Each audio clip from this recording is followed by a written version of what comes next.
Assalamualaikum warahmatullahi wabarakatuh. Pada kesempatan kali ini, kami akan membahas hasil penelitian kami mengenai perilaku freerider yang terjadi pada mahasiswa, yaitu kecenderungan sebagian anggota kelompok untuk tidak berkontribusi secara proporsional dalam mengerjakan tugas kelompok.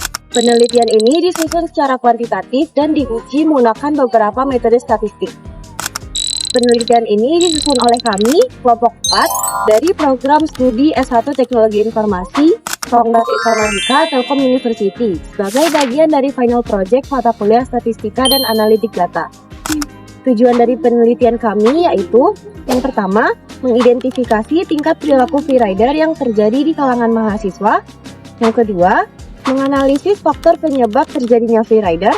Yang ketiga, mengidentifikasi dampak yang ditimbulkan oleh perilaku freerider terhadap proses dan hasil kerja kelompok. Yang keempat, menganalisis peran dosen dan sistem penilaian. Dan yang terakhir, solusi dan rekomendasi yang dapat diterapkan dalam mengatasi perilaku freerider. Selanjutnya, metodologi akan dibacakan oleh Ardian. Data penelitian dikumpulkan dari 62 responden mahasiswa yang memiliki pengalaman langsung dalam kegiatan kerja kelompok. Pengambilan sampel dilakukan dengan metode purpose-site sampling dan instrumen yang digunakan berupa questionnaire berskala Likert yang disebarkan secara daring. Sebelum data dianalisis lebih lanjut, instrumen penelitian terlebih dahulu diuji reliabilitasnya menggunakan metode Cronbach's alpha. Seluruh 5 dimensi yang diuji dinyatakan reliable dengan nilai berkisar antara 0,622 hingga 0,981.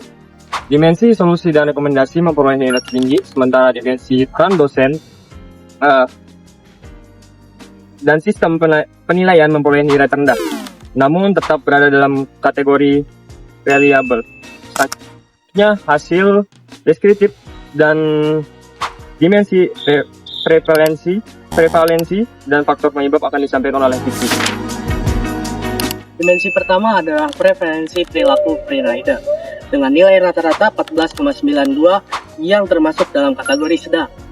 Sebanyak 69,4% responden menilai bahwa perilaku ini cukup umum terjadi dalam kerja kelompok mereka. Dimensi kedua, faktor penyebab, memperoleh nilai rata-rata tertinggi di antara seluruh dimensi.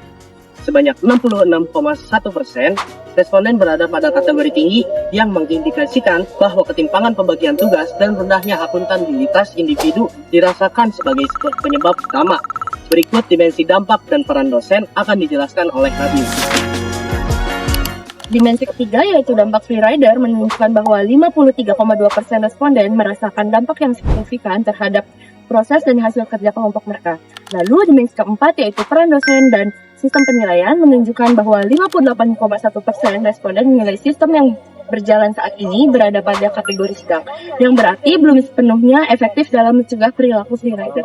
Untuk dimensi terakhir dari EDA, yaitu solusi dan rekomendasi serta hasil uji hipotesis akan dijelaskan oleh teman saya yang menemani. Pada dimensi kelima akan membahas tentang solusi dan rekomendasi.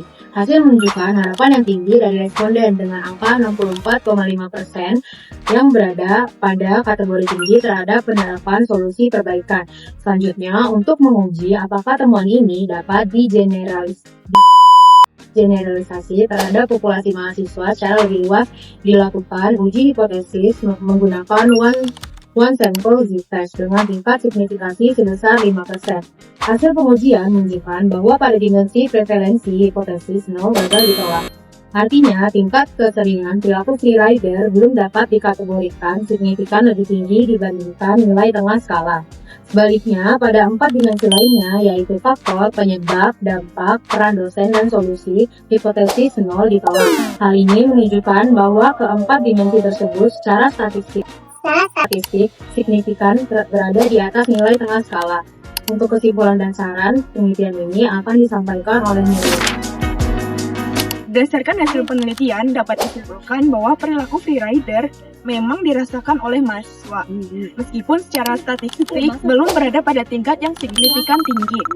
Namun demikian, faktor penyebab, dampak, peran dosen, dan kebutuhan akan solusi terbukti signifikan dan perlu mendapat perhatian lebih lanjut. Beberapa rekomendasi yang dapat disampaikan dari penelitian ini antara lain, yang pertama, mahasiswa disarankan untuk menyepakati pembagian peran dalam kelompok. Yang kedua, dosen disarankan menerapkan sistem penilaian secara individu. Dan penelitian selanjutnya disarankan memperluas cakupan responden agar lebih representatif. Demikian pemaparan dari kelompok kami, kurang lebihnya mohon maaf. Wassalamualaikum warahmatullahi wabarakatuh.